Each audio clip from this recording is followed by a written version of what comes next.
Welcome back to మనం TV. నేను మీ పవన్ బెస్వాడ. ఈ రోజు ప్రపంచ స్టాక్ మార్కెట్లు తీవ్రమైన అస్థిరతను, ముఖ్యంగా పెద్ద ఎత్తున పతనాన్ని చవిచూస్తున్నాయి. దీనికి ప్రధాన కారణం అమెరికా అధ్యక్షుడు డొనాల్డ్ ట్రంప్ ఇటీవల ప్రకటించిన లిబరేషన్ డే తర్వాత విధించిన టారిఫ్లు.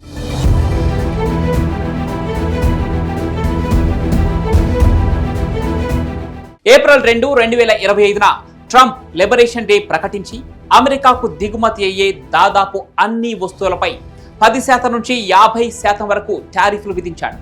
చైనాపై 34%, జపాన్పై 24%, వియత్నాంపై 46%, ఐరోపాపై 20% వంటి భారీ సుంకాలు ప్రకటించాడు. దీనికి ప్రతిగా చైనా ఏప్రిల్ 4న అమెరికా వస్తువులపై 34% టారిఫ్లు విధించింది. దీంతో ఈ 2 రోజుల్లోనే అమెరికా మార్కెట్లు ఊహించని స్థాయిలో కుప్పకూలాయి.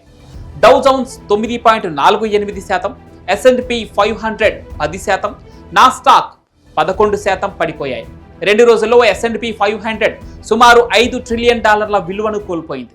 ఇది 2020 కోవిడ్ క్రాష్ తర్వాత అతిపెద్ద పతనం. ఈ రోజు నాటికి అమెరికా టారిఫ్ల ప్రభావం ఆసియా, ఐరోపా మార్కెట్లకు వ్యాపించింది. జపాన్లో నిక్కీ 225 సూచి 6.6% పడిపోయి 2023 చివరి స్థాయిలకు చేరింది. చైనాలో CSI 300 సూచి 6.3%, హాంకాంగ్లో హాంగ్ సెంగ్ 2.46% క్షీణించాయి.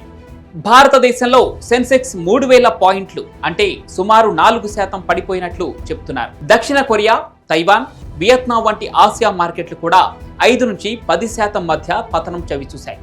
ఐరోపాలో STO XS 600 సూచి 8.44% పడిపోయి 5 ఏళ్లలో అతిపెద్ద క్షీణతను నమోదు చేసింది. ఈ పతనం వెనుక టారిఫ్ల వల్ల వాణిజ్య యుద్ధ భయాలు, ఆర్థిక మాంద్యం ఆందోళనలు ప్రధానంగా ఉన్నాయి. కంపెనీల దిగుమతి ఖర్చులు పెరిగి లాభాలు తగ్గుతాయని, వస్తువుల ధరలు పెరిగి జనం ఖర్చు తగ్గిస్తారని ఇన్వెస్టర్లు భయపడ్డారు. దీనితో పానిక్ సెల్లింగ్ జరిగింది.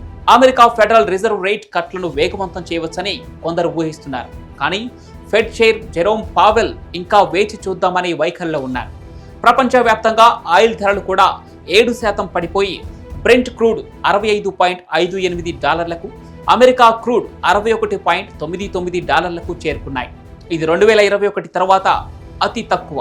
ఇన్వెస్టర్లు స్టాక్స్ వదిలి బాండ్స్, గోల్డ్ వంటి సురక్షిత ఆస్తుల వైపు మళ్లారు. గోల్డ్ ధర రికార్డు స్థాయిలో $3160 చేరుకుంది. మొత్తానికి ఏప్రిల్ 6, 2025న ప్రపంచ స్టాక్ మార్కెట్ తీవ్రమైన క్షీణతలో ఉంది. అమెరికా టారిఫ్లు, దానికి ప్రతిగా ఇతర దేశాల సుంకాలు, ఆర్థిక అనిశ్చితి కారణంగా ఈ పరిస్థితి ఏర్పడింది. ఇది 1987 బ్లాక్ మండేను గుర్తు చేస్తోంది. కానీ ఇప్పటి వరకు అంత తీవ్రంగా జరగలేదు. ముందు రోజుల్లో టారిఫ్ చర్చలు, ఆర్థిక సూచీలు ఈ పతనాన్ని ఎలా ప్రభావితం చేస్తాయో వేచి చూడాలి. మరి ప్రపంచ స్టాక్ మార్కెట్ కుప్పకూలితే భారత్కు ఏమైనా లాభం చేకూరుతుందా అంటే కొన్ని నష్టాలతో పాటు లాభాలు కూడా చేకూరుతాయని చెప్పాలి. లాభాల విషయానికి వస్తే ట్రంప్ అమెరికా అధ్యక్షుడిగా ఉంటూ చైనాపై పెద్ద ఎత్తున సుంకాలు విధిస్తే అమెరికా కంపెనీలు చైనా నుంచి బయటకు వచ్చి వేరే దేశాల్లో ఫ్యాక్టరీలు పెట్టాలని చూస్తాయి. ఇక్కడ భారత్కు ఒక మంచి అవకాశం వస్తుంది. మన దేశంలో మేక్ ఇన్ ఇండియా అనే పథకం ఇప్పటికే వస్తువుల తయారీని ప్రోత్సహిస్తోంది. కాబట్టి ఆటో భాగాలు, రసాయనాలు, బట్టలు వంటి వాటిని ఇక్కడ తయారు చేసి అమెరికాకు ఎగుమతి చేయడం పెరగవచ్చు. ఇది మన దేశంలో ఉద్యోగాలు, ఆదాయం పెరగటానికి దారితీస్తుంది. అలాగే చమురు ధరలు తగ్గవచ్చు. ట్రంప్ అమెరికాలో చమురు, గ్యాస్ ఉత్పత్తిని ఎక్కువగా చేయాలని చూస్తూ ఉండటంతో ప్రపంచంలో చమురు ధరలు పడిపోవచ్చు. భారత్ చాలా చమురును విదేశాల నుంచి కొంటోంది. ధరలు తగ్గితే మనం దిగుమతులకు తక్కువ ఖర్చు చేస్తాం. దీనివల్ల దేశంలో వస్తువుల ధరలు పెరగకుండా ఉంటాయి. ఆర్థిక వ్యవస్థకు మంచి జరుగుతుంది. అలాగే ట్రంప్ అమెరికా సైన్య బలాన్ని పెంచడంపై దృష్టి పెడితే భారత్తో రక్షణ ఒప్పందాలు ఎక్కువ అవుతాయి. హెలికాప్టర్లు, ఆయుధాలు వంటి వాటిని మన దేశంతో కొనే అవకాశం ఉంది. ఇది భారత్లోని రక్షణ కంపెనీలకు లాభం తెచ్చి ఆర్థిక వృద్ధికి తోడ్పడుతుంది. చివరగా అమెరికా స్టాక్ మార్కెట్ సమస్యల్లో పడితే కొంతమంది పెట్టుబడిదారులు తమ డబ్బును భారత్ వంటి దేశాల్లో పెట్టాలని చూడవచ్చు. ఎందుకంటే భారత్ ఆర్థిక వ్యవస్థ ఎక్కువగా దేశీయ డిమాండ్స్ పై ఆధారపడి ఉంటుంది. ఇది మనకు ఒక బలం. ఇలా ఎక్కువ విదేశీ డబ్బు రావటం మన మార్కెట్కు ఊతం కలిగిస్తుంది.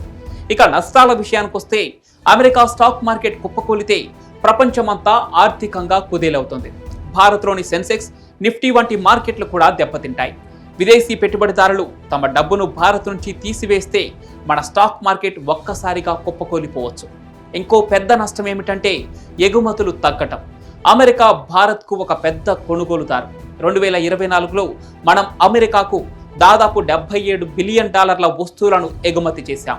ఐటీ సర్వీసెస్, ఔషధాలు, బట్టలు వంటివి ఎక్కువగా ఉన్నాయి. అమెరికా ఆర్థికంగా బలహీనపడితే అక్కడి ప్రజలు తక్కువ కొనుగోలు చేస్తారు. దీనివల్ల భారత కంపెనీల ఆదాయం తగ్గి ఉద్యోగాలపై ప్రభావం పడవచ్చు. ఒకవేళ అమెరికా డాలర్ బలపడితే భారత రూపాయి విలువ తగ్గుతుంది. ట్రంప్ విధానాలు, పన్ను తగ్గింపులు లేదా ఖర్చు పెంచడం ద్వారా డాలర్ను బలంగా చేస్తే భారత్ నుంచి దిగుమతులు ఖరీదవుతాయి. చమురు, ఎలక్ట్రానిక్స్ వంటి వాటికి ఎక్కువ డబ్బు చెల్లించాల్సి వస్తోంది. ఇది దేశంలో ధరలు పెరగటానికి కారణమవుతోంది. చివరగా ఐటీ రంగంపై ఒక పెద్ద దెబ్బ తగిలే అవకాశం ఉంది. భారత ఐటీ కంపెనీలు టీసీఎస్, ఇన్ఫోసిస్ వంటివి అమెరికా నుంచి ఎక్కువ ఆదాయం పొందుతున్నాయి. అమెరికా ఆర్థికంగా కష్టాల్లో పడితే ఈ కంపెనీలకు ఆర్డర్లు తగ్గి లాభాలు తగ్గిపోవచ్చు. ఇది భారత్లో ఉద్యోగాలను, ఆర్థిక వృద్ధిని ప్రభావితం చేస్తోంది. ట్రంప్ వల్ల అమెరికా స్టాక్ మార్కెట్ పడిపోతే భారత్కు కొన్ని లాభాలుంటాయి. కొత్త ఎగుమతి అవకాశాలు, తక్కువ చమురు ధరలు, రక్షణ ఒప్పందాలు వంటివి. కానీ నష్టాలు కూడా తప్పవు. మార్కెట్ అస్థిరత, ఎగుమతులు తగ్గటం, రూపాయి బలహీనత వంటివి ఉండవచ్చు. చివరికి ఏది ఎక్కువ ప్రభావం చూపుతుందనేది ట్రంప్ ఏం చేస్తాడు, భారత్ ఎలా స్పందిస్తుంది అనే దానిపై మాత్రమే ఆధారపడి ఉంటుంది. కాబట్టి ప్రస్తుత స్టాక్ మార్కెట్ పతనం ఒక నాణెం రెండు వైపుల లాంటిది. లాభం, నష్టం రెండూ ఉంటాయి. కానీ భారత్ తెలివిగా వ్యవహరిస్తే స్టాక్ మార్కెట్ పతనాన్ని మంచి అవకాశంగా మలచుకోవచ్చు.